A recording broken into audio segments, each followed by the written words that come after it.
बड' लेटेस्ट आपडेटआव बयखौबो बरायबाय। दिनैनि रादाबखौ फरायदों आं प्रमद खाख्लारि। गिबि निउस दङ क'क्राझाराव फिन गिख्रंथाव सिखावनि उदखार। गोजोननि नोगोर क'क्राझार सहराव थानाय एमपि जुवेलार्स मुंनि गंसे सना दखाननिफ्राय गोबां बिबांनि सनाफोर खावनानै लांदों। सुमितासनि सना दखाननिफ्राय 40 लाखसोनि सनाफोरखौ सिखावा थांनाय हराव दखाननि थालाखौ गेसजों सावसना खावना लाङो। बे जाथायखौ मिथिनानै क'क्राझार पुलिस बिफाननि असि मनेस्वर बे आरो डिएसपि पुनम पेगु बिथांमोना जाथायसालियाव फैना नायबिजिरो आरो सिखावखौ थाबैनो हमगोन होनना खोथा टकिअ अलिम्पिकआव सनानि मेडेल आरो बावैसो वर्ल्ड एथलेटिक्स चेम्पियनशिपआव रुफानि मेडेल मोननो हानाय भारतनि हाथरखि जाभलिन खुबैग्रा नीरज च'प्रानि मोनसे दुखुनांथाव रादाब। नीरज च'प्राया birminghamआव खुंजानो गोनां कमनवेल्थ गेम्स 2022आव गेलेनो हानाय नंला।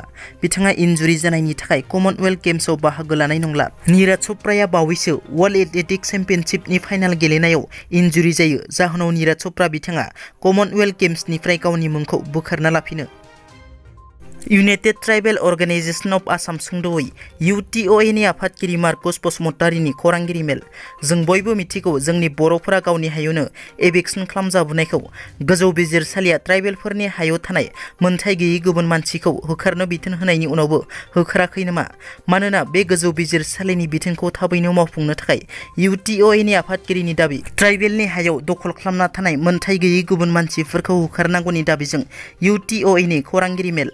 गुवाहाटी गोजौ बिजिरसालिया थांनाय 2019 मायथाइनि 9 डिसेम्बराव बिथोन होखानाय बायदि ट्राइबेल बेल्ट एन्ड ब्लकनि 4,50,000 बिगा हायाव दखल खालामना थानाय मोनथाय गैयै गुबुन मानसिफोरखौ होखारनांगौनि UTOA नि गोख्रों दाबि।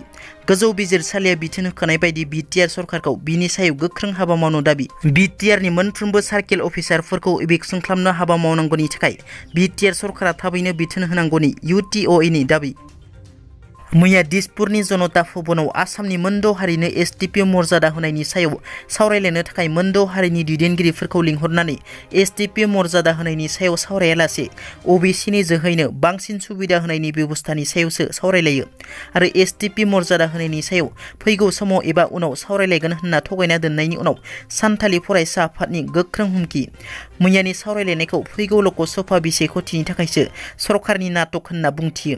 सानथालि जनगोष्ठीखौ गणतान्त्रिक भाबै फोथायनाय जादों आरो सानथालि हारिया बेनि खिथेर लागोन होनना सानथालि माहारिखौ ट्राइबेलनि गनायथि होआब्ला अर फोजोंगोन आरो फैगौ लकसभा बिसायख'थियाव फिननाय होगोन होनना क'क्राझार जिल्ला सानथालि फरायसा आफादनि दैदेनगिरि दुर्गा सरेना गोख्रों रावजों बुंथियो।